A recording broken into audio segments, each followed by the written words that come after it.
Oh, gosh. Good evening. This is Gloria Taylor Brown, and this is the 47th edition of A Gathering of Priestesses. And tonight we have with us two luscious ladies, Miss Barbara Lindsey, who is joining us from somewhere in California, and oh, what a beautiful lady that is behind you as well. And then we have, of course, our co-host, Catherine Ravenwood, who is joining us from Albuquerque, I just nearly said Nebraska. Okay. I was born in Nebraska. You're close enough. I know. I'm just, I flashed up for something for a moment. What can I say? And we are, again, I know, folks, that sometimes you feel like this is the all Egypt all the time show, and sometimes we feel like the same thing, but we are all Egyptaholics and have traveled to Egypt together, so if we get too far out of line, I'll try and find a rope that'll bring us back in line. Barbara has been to Egypt several times and is been a devotee of the goddess of Sekhmet for a number of years. We're going to be talking a little bit about who Sekhmet is and why anybody would be interested in her a little bit later. But right now I'd like to introduce you to Barbara Lindsey, and we'll ask her the question that we ask all of our all of our speakers as they come on, which is, what brought you on to the priestess path? Well, I think for me, I had to think about it, because I think it started with the near-death experience that I had in 1989. I was a single mom, and I had 3 kids, and I woke up one morning and had this white fog around me.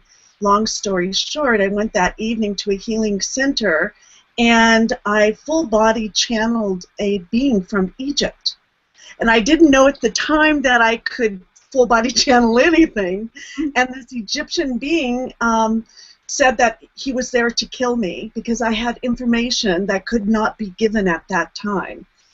And so he collapsed both my lungs, and I went into a coma for 3 days, and during that time I went and became one with everything, and then went to school, kind of like spaceship school, with all of these beings, a guardian and a council. And one of the last, I'll leave that short, but one of the last trips... Oh, no, keep going. Tell us more. Hey, I was just saying, if somebody wants to say that they came down here as an alien, that I'd put it in their bio, so, you're just fulfilling my prophecy. Well, hey, I was just behaving kind of, not really, because I was going through a divorce and I'd had enough of that life already, and so I was kind of looking and seeking for truth and really looking for knowledge and wisdom. And I wasn't getting it by shopping and going to different club councils and all those sorts of things. And so I started looking at psychic school, and so I had started not started a psychic school, but was attending a psychic school when this happened. And so I think I was a little bit opened up already when this all came down.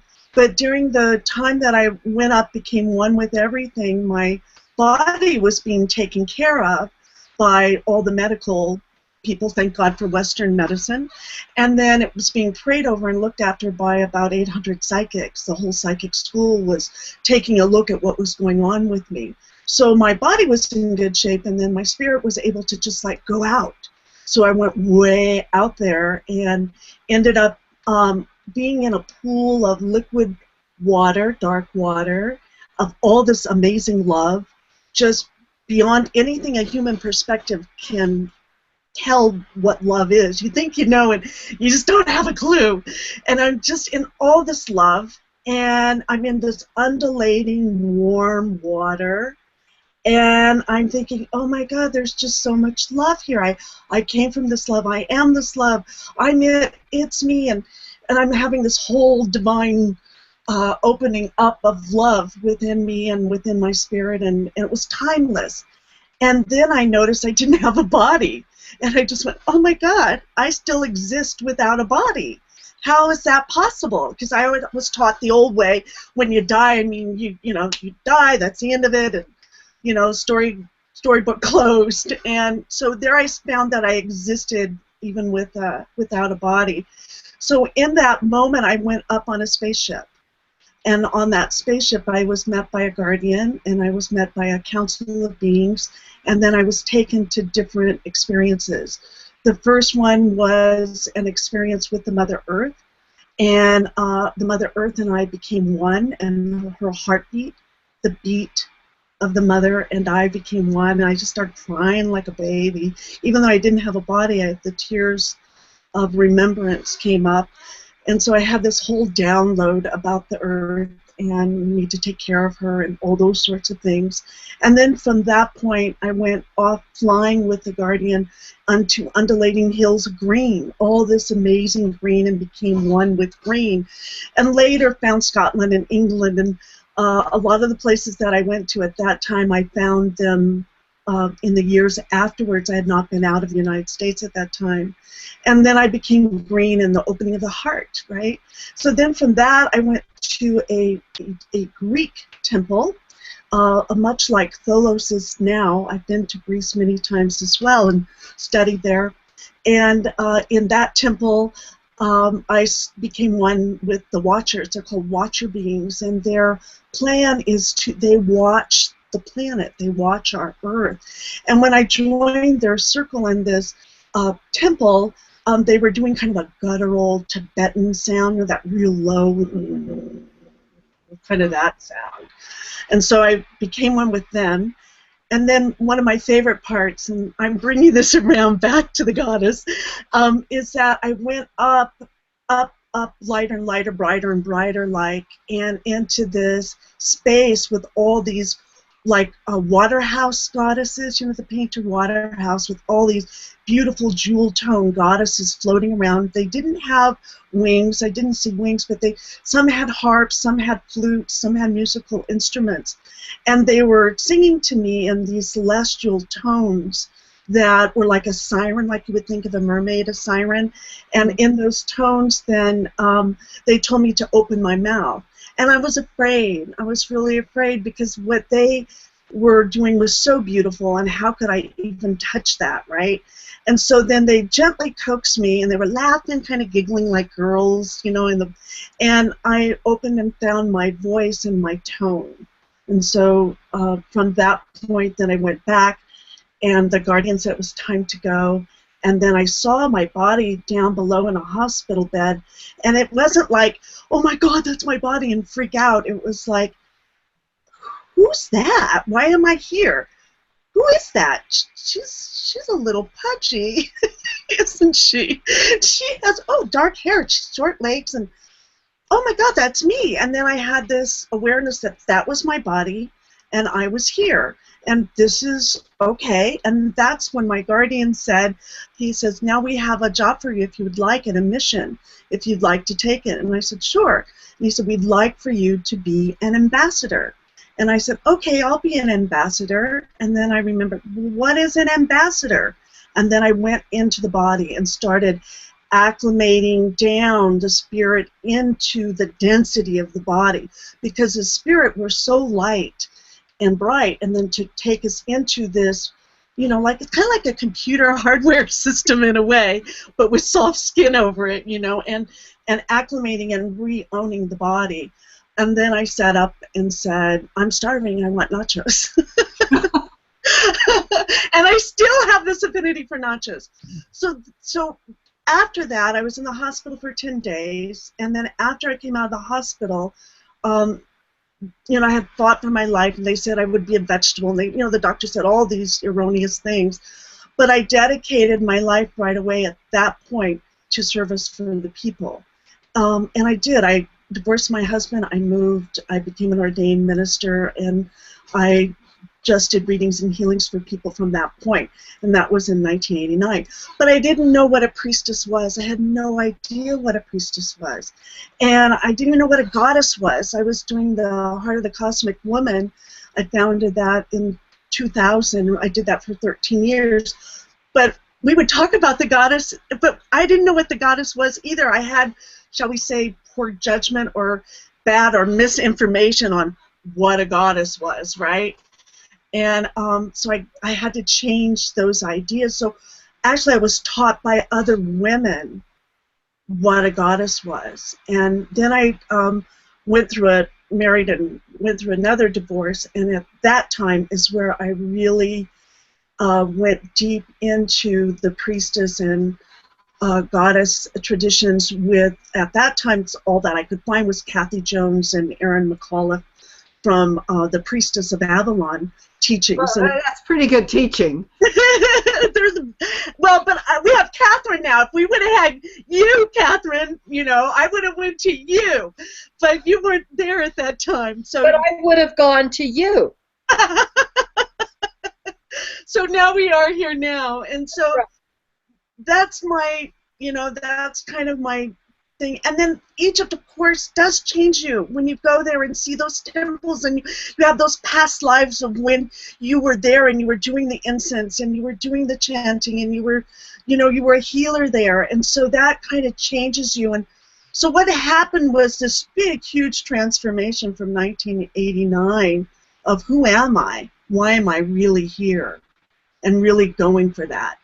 And still being a single mom with 3 kids, you couldn't get woo-woo out there too much because you had to be practical and take care of them. And I know you, both these women here know, right, what that's like. So that's kind of my journey with the goddess. And then, of course, I had the one with Sekhmet as well. That changed me, just rocked my world in Egypt. And So let's talk a little bit about, as I said, I wanted to introduce a new thing last week, which when we have Patricia Haynes on here, is we realized that in talking to some people that sometimes we on this show have a tendency to talk about goddesses as though they are our next door neighbor and that everybody obviously should know them. And what we realized is that we're talking about beings that many of you have not experienced or have not had within your lifetime, let's say. And tonight we're going to be talking about one of my favorites and a darling of everybody who goes to Egypt, which is the goddess Sekhmet. And the goddess Sekhmet, her name actually means feminine power. Sekhem means power, and the T on the end translates it into feminine. And Sekhmet was a lion-headed goddess, and she is the daughter of Ra, the sun god. And many, many years ago, way back in the beginning, Ra had created people, and they were running around on the planet, but they weren't paying him quite as much attention as Ra thought he should be receiving. You know how it is with these men. And so he asked his daughter, Sekhmet, to go down there and teach him a lesson. And so she says, well, of course I will. So she went down there, and she started bossing the people around, and then she started getting into it, and she got a little bit rowdy and started eating the people. And Ra's looking down, and he goes, oh, no, wait a minute. If she keeps eating all the people, I'm not going to have anybody worshiping me.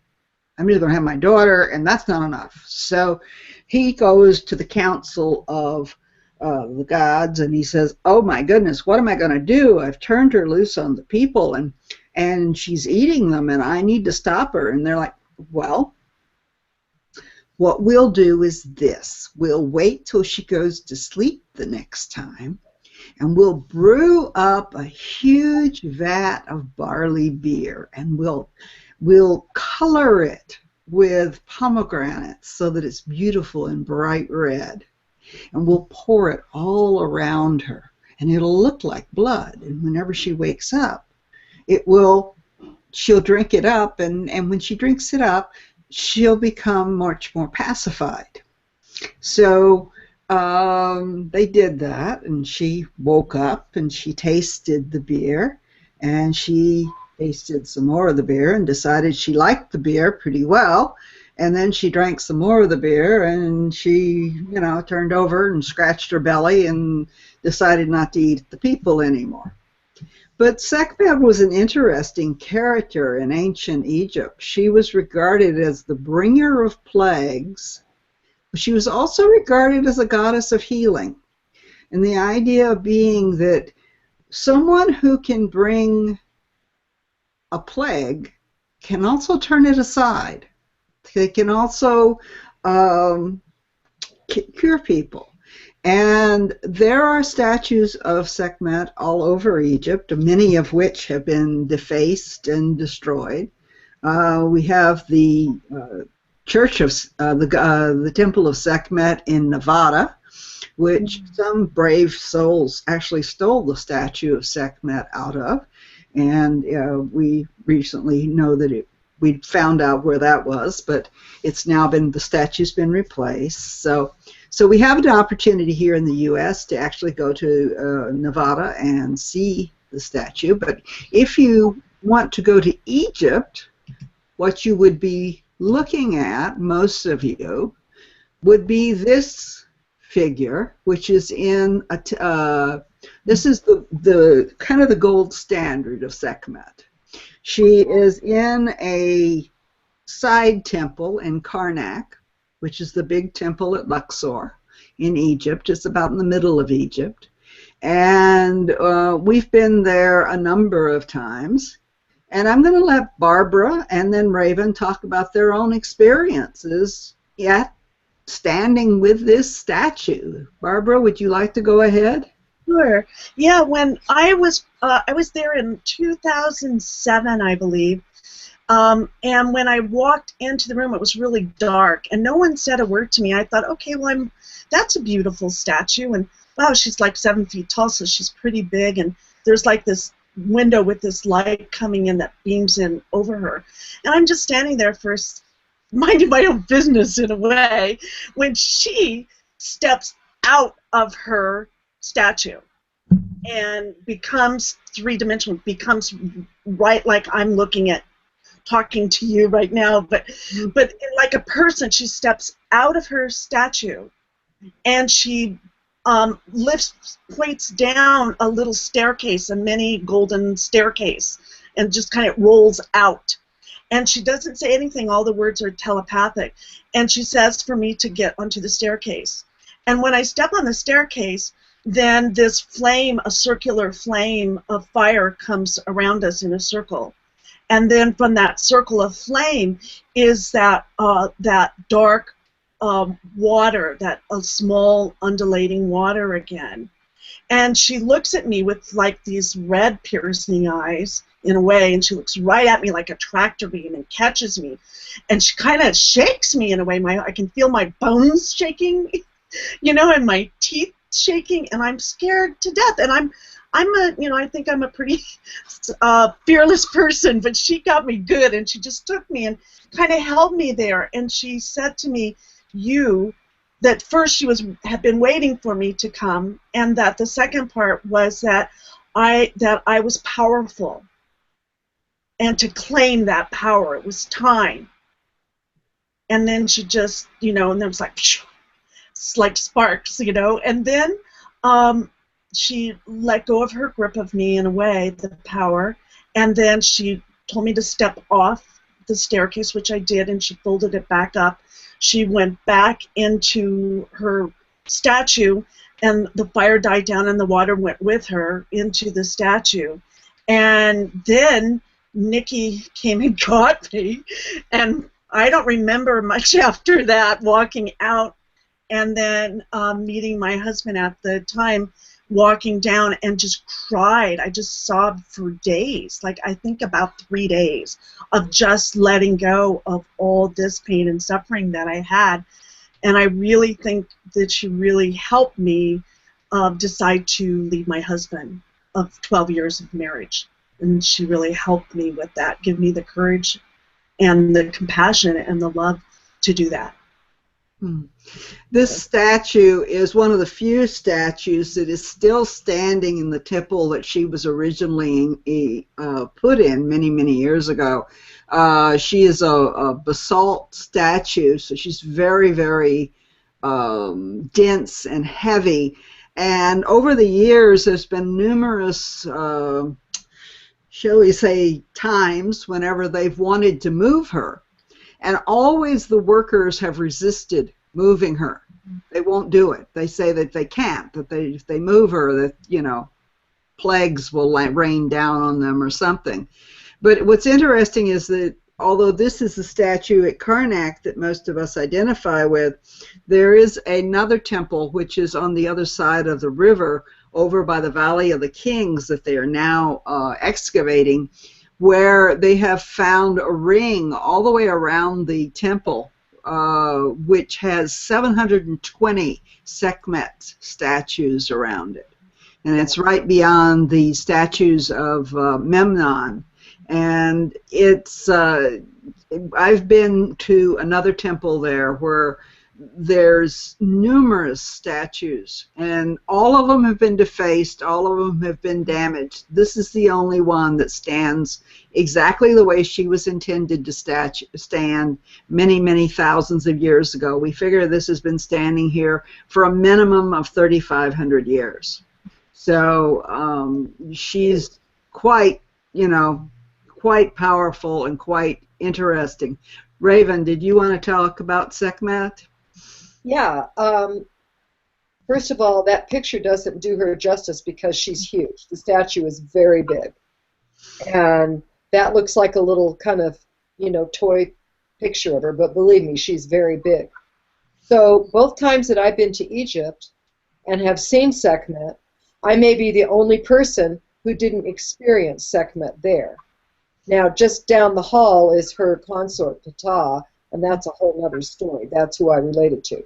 However, last summer I went to the Sekhmet Temple in Nevada with Ann Key for the rededication of the new Sekhmet statue. The first one had been stolen. Oh, that was a better close-up. The first one had been stolen, and they were rededicating the temple with a new statue.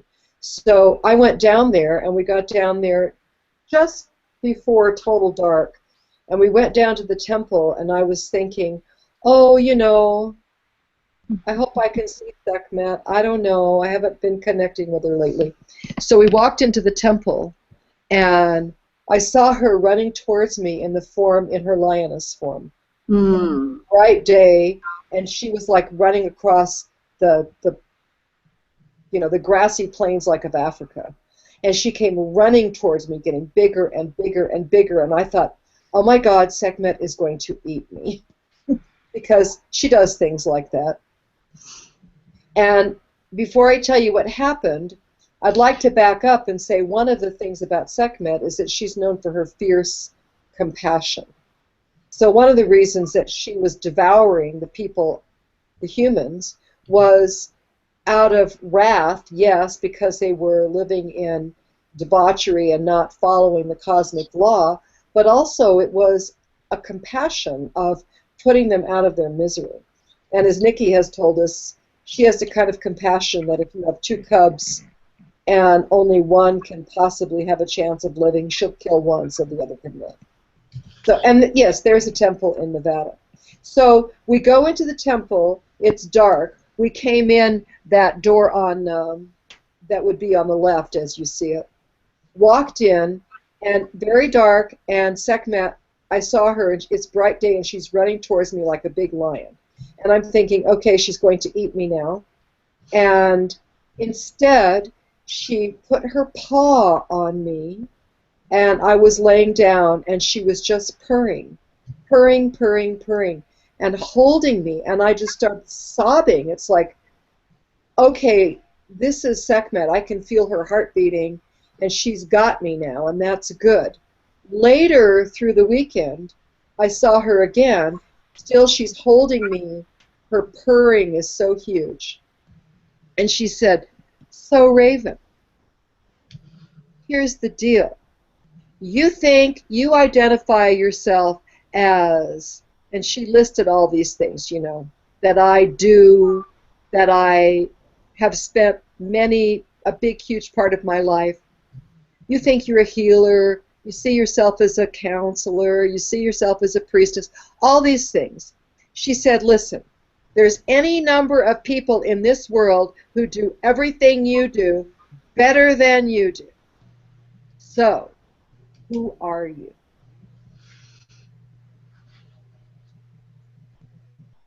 Big question. Who are you? And all the time being this wonderful, warm, purring, beautiful goddess holding me. And that was last August, and that has been one of the biggest transformational things in my life. Who am I? Get out of this identity of what you do and figure out who you are. And then she told me I have an altar room that's a bedroom that's full of my altars. And she told me she wanted me to clear the whole altar room out and put a 7-foot statue over in the south. And I declined. But I did promise her that I would come home and redo my altar room, which I did. But I declined making her the sole occupant. Because the other occupants were not happy about that. So I had to compromise with her. That's my experience with Sekhmet. So, and I had first met her in 1990, when was that, Gloria, that we went to? 7 or 8, I don't remember. It was maybe 97, 98, when we went to Nikki's Sekhmet Belly of the Goddess class, and she did eat us. We spent the weekend in the belly of the goddess. And so she's a very transformational goddess.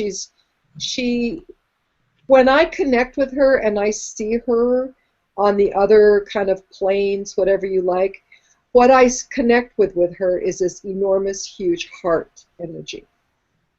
And she can be scary, but she has so much incredible, authentic compassion that she like holds you to it. She's like, who are you? I'm holding you and who you are, and it's okay if you don't know because you can fall back on me while you figure it out. So that, I think, is a perfect segue to showing your video from the Cosmic Woman. If you wanted to give some introduction to this before I show it? Yeah, well, it's her fire. Sekhmet reminds me of fire and power, and I needed to learn that. So how best to learn something than to teach it, right, from all the people that bring. And so this is the Heart of the Cosmic Woman Conference, and I don't know what year it is, but we've been doing it for 13 years now. And Sekhmet is a fire goddess for me, and the second time I saw her, she said, I was scared to death to see her again, and she goes with this purr like, I'm so proud of you. You did good. I wish I could channel her right now, but I won't. But I couldn't. But she's, she was very happy that I did what she asked of me in a way to help myself. She had my best interest at heart. So this is firewalking. So I started doing firewalking. I did it for years, and I still do it. I love it. So I'm going to switch on this video, and I'm hoping it'll be loud enough. If not, I'll turn it up a little bit.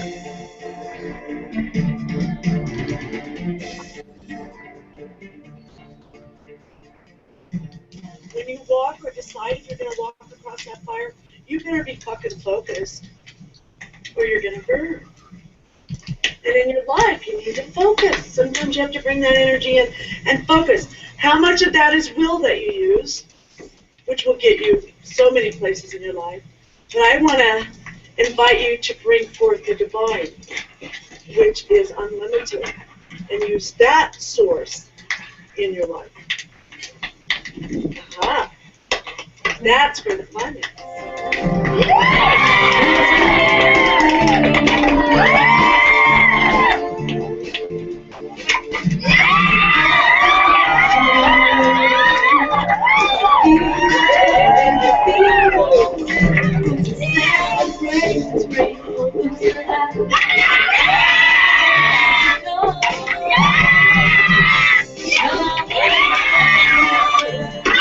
A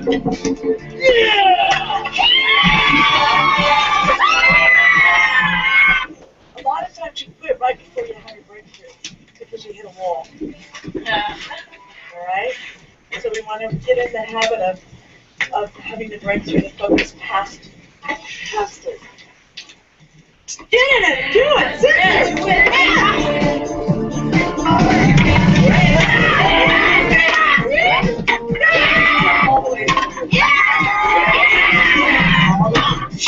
it!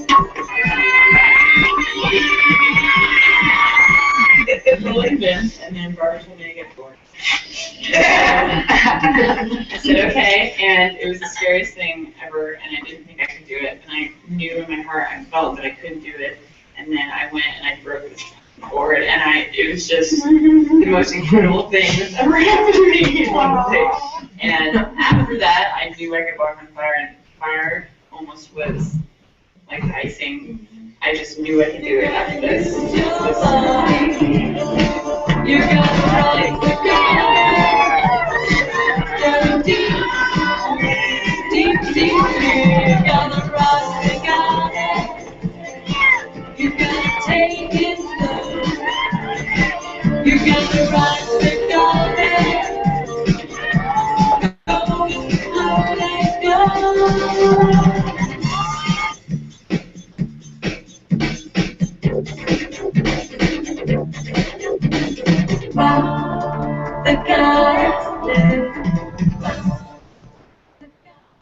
I decided to come because my sister told me about it, and when I got my information in the mail, I was like, oh, this is for goddesses. I'm not one of those. I don't think I'm going to fit in. I was like, oh, I already bought my plane ticket. And I realized this weekend that I am a goddess.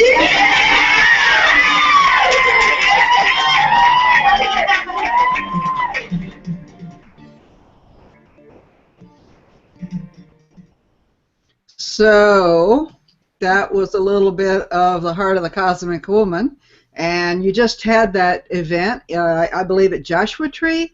I did, just on spring equinox. And we did not do a firewalk this year because I had some time where I had to kind of reinvent myself and change myself and really go into myself for a few years after that divorce and go deep in that deep spiral and, you know, kind of be in that cauldron and hang there and then come back out again. And so this is my first time back was in spring at the Spring Equinox at Joshua Tree. So we just had, we went to a place there we call the Vagina Vortex, and we do rebirthing there with the women and do some deep healing work there. It's a beautiful space. I'll have to show you some pictures next time. That's fabulous. It's incredible. So, you know, you had a really interesting path as a priestess. And one of the things I said to you recently was that in a way for you, there's a phrase that they use in the speaking industry called your mess to success story. And so it's like, you know, you can't have a bigger mess than being in a coma and, you know, the people are telling you you're going to be a vegetable and you're not going to be able to walk anymore and what have you, and then going through divorces and coming back out of that and into a space where you can say, I can do this, I can be here. And, you know, I know that we've got some women who are listeners to this show who are currently going through some difficult times. We have one that's going through a divorce that has been a very, very difficult divorce for her. It's her, you know, love from the time she was in high school, and now she's found out that maybe he's not. And so what advice would you have, having come through this and gotten to the point that you have, for somebody who's still in there? Well, there's power in women gathering. And I say that, and it came to me, and it's being with your girlfriend, it's being with your family, it's doing ritual, it's seeking the truth. Don't buy what it's telling you. Don't buy what the darkness is trying to give to you, because we always have a choice. We do have a choice, and so, and I'm tough, and I'm resilient, and I'm stubborn, and also I'm soft. And I'm naive, and I'm gullible, and I need protection. And so there's those. That's what I learned in Egypt. Back to Egypt again, that we are all of these things. We're all of them. And so there's the hills and the valleys and the learning with a life that you still have an ultimate decision of what you want to co-create. And if you hang in there, and what I found through the hanging in there and that stillness part, I think I was really busy for a long time trying to become something. And what I learned in the stillness was being. And in that being is the strength. And I know that's what Sekhmet wanted me to learn, is that there's that strength, that inner strength within you, where you do have time to go into that hermitage part too. So it's complicated, but it's going. So now I have a relationship with myself and with the world. First with my family and my friends and with the world, then with the cosmos as well. So I do a lot of work with contact work, that sort of thing. That's kind of my new thing I'm working on. But it would be that to sit in that stillness. And so when I go out in the backyard, I have this amazing organic garden that my daughter-in-law planted, that I can just sit, and if you sit, you'll feel it. It permeates in you. It weaves itself in you. It's your breath. There's no separation from it. And it is all this love, this amazing love that we are. So that's... I think that is a wonderful comment. And Raven, did you want to make any comments? Because in a way, you know, we've all gone through this. This is not the first time anybody's done this, and I know Raven's gone through some, and in a way, she's on the other side, you know, even though she is trying to figure out who she's going to be when she grows up. Well, you know, I think it's what you said about just being. Being with your breath. I think that's what Sekhmet was trying to tell me, was stop identifying with what you do. Stop identifying with what you failed at. Stop identifying with what you think you should have done. Quit shoulding on yourself, you know. Quit, you know, it's good to have goals, yes, but stop identifying with that. Identify with, who the hell are you? Well, I am just this breathing being. And it's this moment. And who I am in this moment is sure different than who I was 30 years ago. And could be entirely different than who I'm going to be 30 minutes from now. I don't know. But my attachment to what it ought to be or what it should have been keeps me from experiencing what it is. And that is new for me. I'm a friggin' Cancer. The past! It's so new for me, and yet I'm feeling it starting to do things in me. And it's been since Sekhmet came and did this with me that it's been happening, I think more. So I agree with you. I think it's where we're free. All right, hang on. Free, that free part. I think Yes, it is free. We're really free. It is free. And I used to be afraid of being free because there was no structure. But being free from the structure is a gift. So I've brought on by phone someone who's actually a teacher of all three of us, and who has been my dear friend and teacher for, oh dear God, 30 years. And her name is Nikki Scully, and she is here by phone, and she's going to be talking a little. We've been talking about, Nikki, can you hear us? I can hear you. Okay. We've been talking a little bit about Sekhmet and the changes she's made in our lives and how we experienced her the first time. And Barbara experienced her in Egypt, and Raven experienced her in Nevada and in Port Townsend, and also in Egypt. And of course, I've experienced her many times. And we understand that you have an opportunity for people who might be interested in experiencing Sekhmet in a deeper and richer way coming up really shortly here.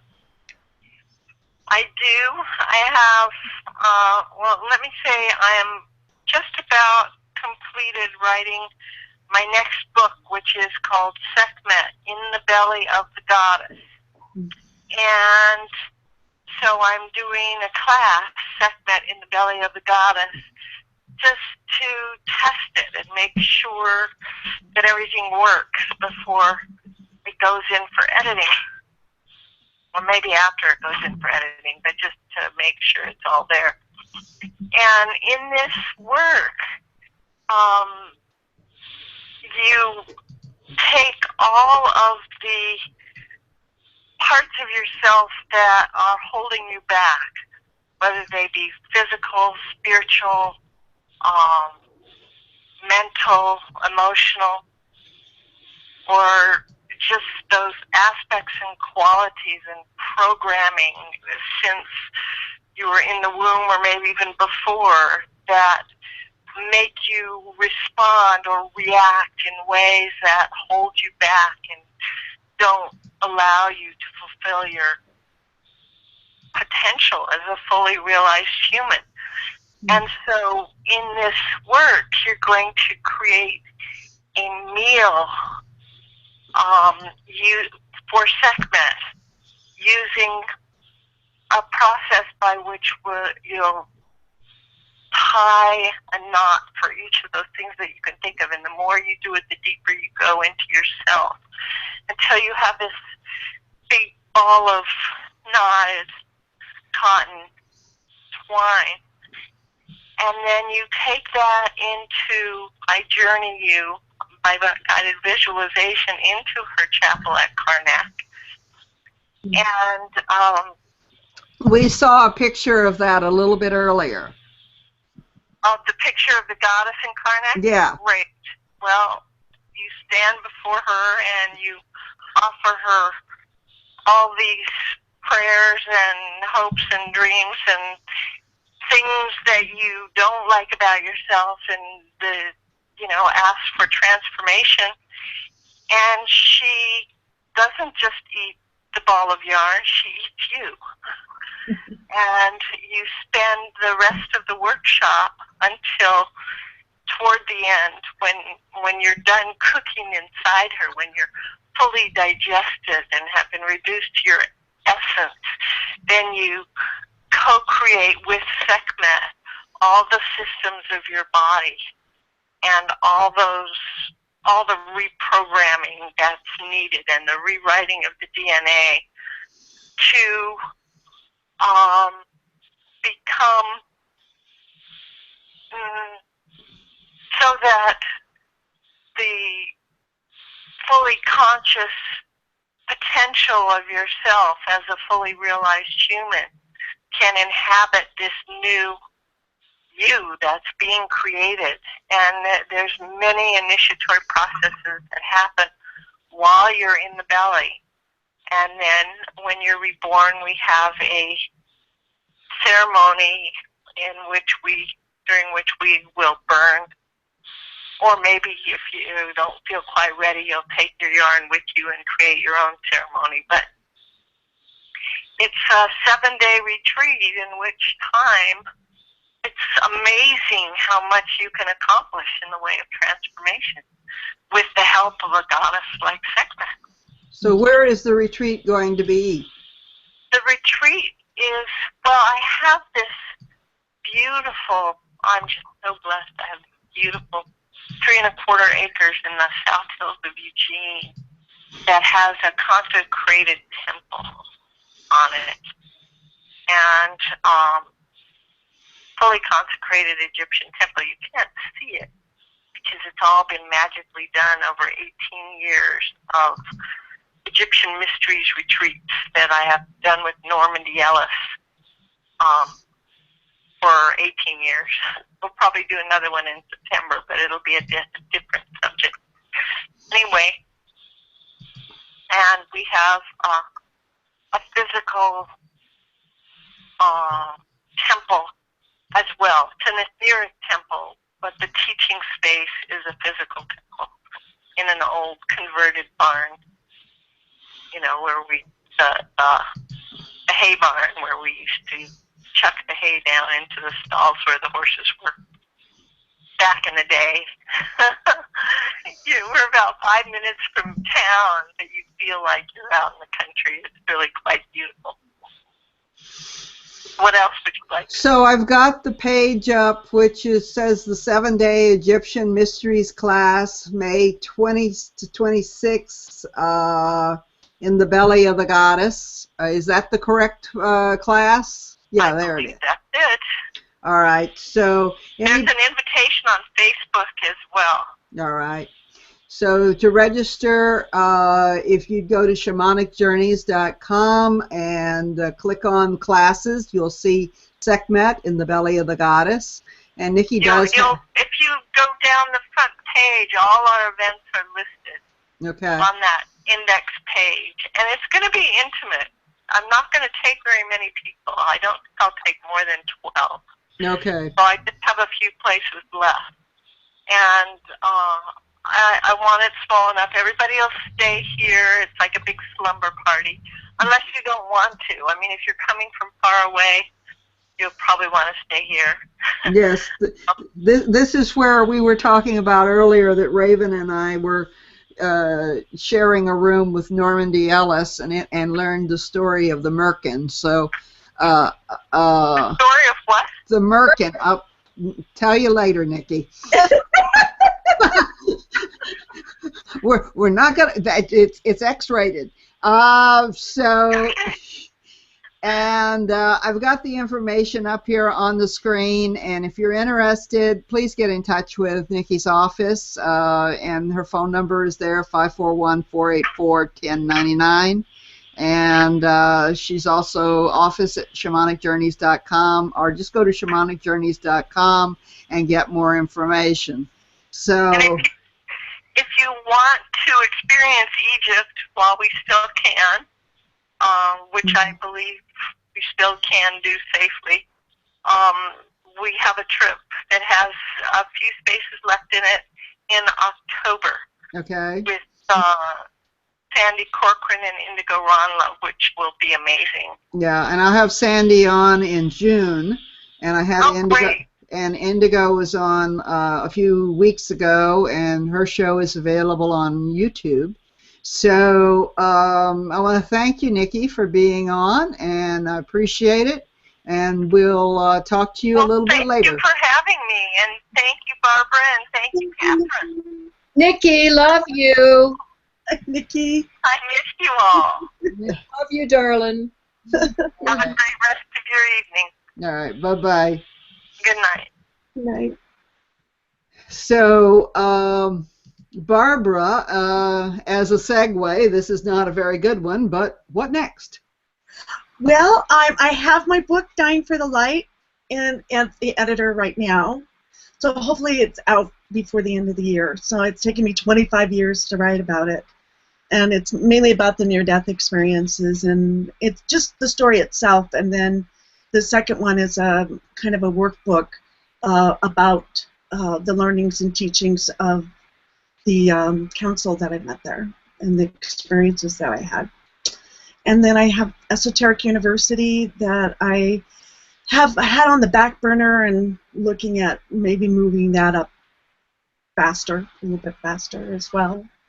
I found a really wonderful dowser that I'd like to come on and teach. And then, but my favorite joy is my radio program, The Cosmic Oracle. It's on Friday afternoons from 3 to 5 Pacific Standard Time. And I just take questions from the people and I give free readings. So it's my giveaway so I can always walk in balance. And that's through freedomslips.com. And I love doing that. And I also am going to be in Contact in the Desert the last weekend in May. And I will be hostessing the Experiencers room at the cafe, the Cosmic Cafe. And I hold sacred space for people to come and tell their stories where they will be heard in a respectful, honorable way. So that's some of the things I'm up to right now. Oh, that sounds, all of that sounds fascinating and interesting. And one of the things that I'm looking forward to is, we were talking about this, I'd really like to just travel around to different events and do interviews and have people, appear on the show live and talk about, how they got to this place and where they want to go now, because I think that there's a lot of fascinating stories out there. And one of the things I've tried to do with this show, which is probably different from most other people's shows, is I haven't concentrated on just those who have a lot of followers or have just a book, several books that have been published. I've wanted to have people on who maybe not a lot of people have heard of. And we've had Carol Hiltner on here recently, that is a friend of mine, who she talks about the fact that she had a moment of tremendous light that came into her, and it's taken her almost 20 years to unpack that. Mm. And now Barbara is talking about the fact that she had this experience and over a period of 3 or 4 days, and now 25 years later, she's still writing about it. She's still experiencing it. So, and still figuring out where it goes from there. So when you have these experiences, they don't take very long, but realize that it may take a long time to actually understand why you had that experience. I had my initial experience with the water altars was in like 1988, and I didn't write my book till 2011. Mm-hmm. And I did the work all that time, but it's not linear. I would say for any of you who are processing any kind of psychic transformational soul-wrenching experiences, forget linear, because there's no oh, well, that was 10 minutes ago, I should be doing something else now. No, it could be the rest of this lifetime that you're going to figure it out.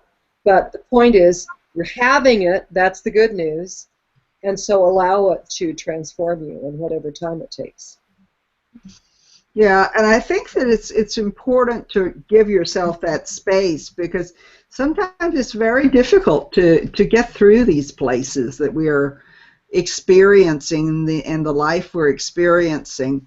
I don't know why I'm feeling called to say this and let people know this, but it really is something that I think we're in a society of microwave. And we want microwave enlightenment. It was always one of my biggest problems with Women of Wisdom, was that there was a certain group of people there that it's like, okay, I've come to this 4-day class or this 4-day event, and I'm walking out of here, and the world has changed, and I'm going to go out in my entire life, and I'm going to quit my job, divorce my husband, leave my kids, become a lesbian, or not become a lesbian, or whatever. And that they're going to do everything in one time. Well, sometimes it doesn't work that way. Sometimes things take time. Sometimes you just have to, as Nikki was saying, you have to sort of be in the belly of the goddess and figure out where you're going with that. And we have to surrender to that, even as priestesses, because that is part of being a priestess, is experiencing on a daily level. And sometimes being called to be a priestess, it means more about doing the work that's put before you. I mean, if you are called to do work in a halfway house or a hospice or a rescue shelter, that's wonderful. If you're called to do work in a corporate Fortune 100 business, that's wonderful too. You don't have to be at a desert in a temple to be a priestess. And you don't have to Although the clothes are great, it's not about fancy clothes and robes and incense and candles. No. That's cool, and that's very helpful at times. and it's wonderful, but it's about showing up and being authentic. That can be a very hard thing to do. Yeah, and sometimes it's about getting dirty. Sometimes it's about getting down on your knees and putting your hands in the dirt and, you know, digging up the weeds and planting the plants. And sometimes it's about that. And if that's where your priestessing is, allow it to be. And understand that that's what we need from you. If being a priestess is going to Scotland and having beautiful tapestries behind you, then let's let it be. You know, I personally want to go to Iona, and I'd love to go to Scotland, but not in January. And I would like to go for the day of summer that they have. I understand that if you're there about July 15, you might see it, and you might miss it. So I'm sure you'll have a great trip there whenever you go, and I wish you well on your trip. And yeah, Raven and I have been talking about going to Scotland for years, and one of these days we'll get over there. Well, it happened with Ancestry. I didn't know I had Scottish blood until I went on Ancestry and became the family historian. And here's all this Scottish, actually related to David the Bruce, the main a king of Scotland. So that was like surprise to me. But so I was into all of that sort of thing.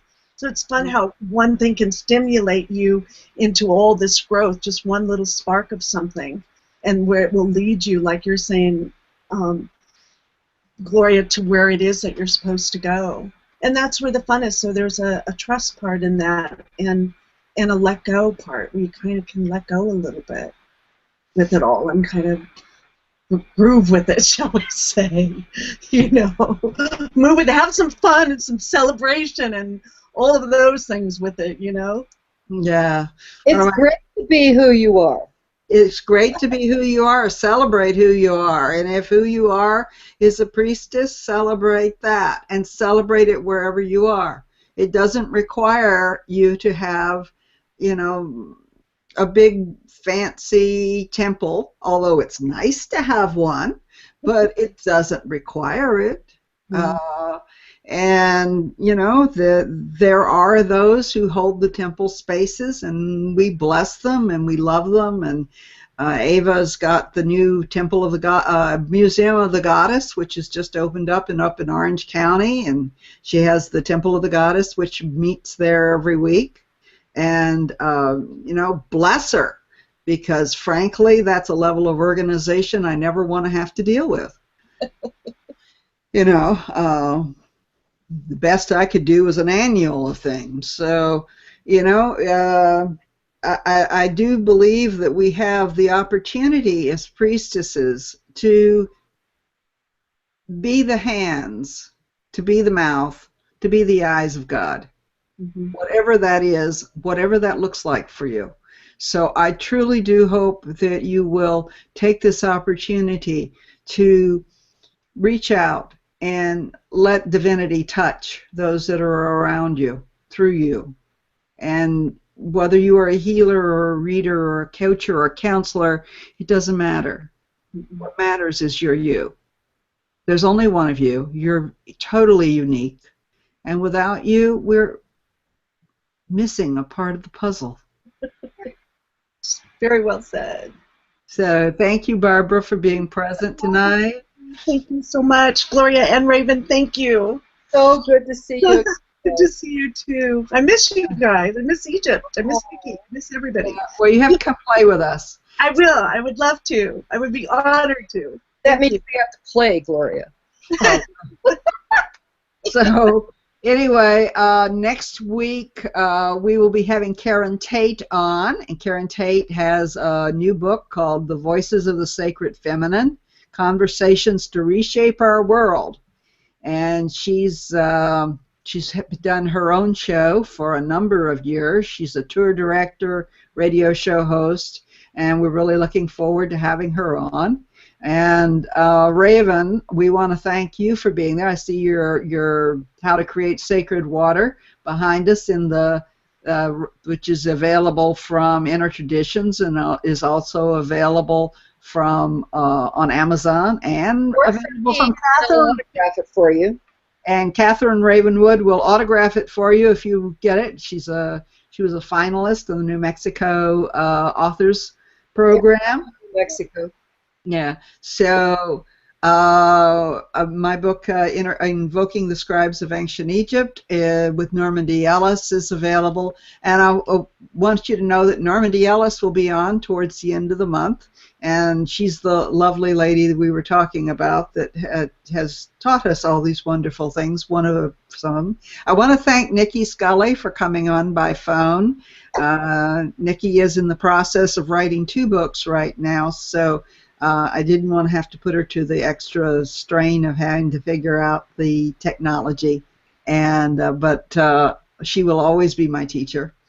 And thank you all very much for being present, whether you are listening to us now or you're listening to us on the replay. I really do appreciate it, and I would love to hear from you.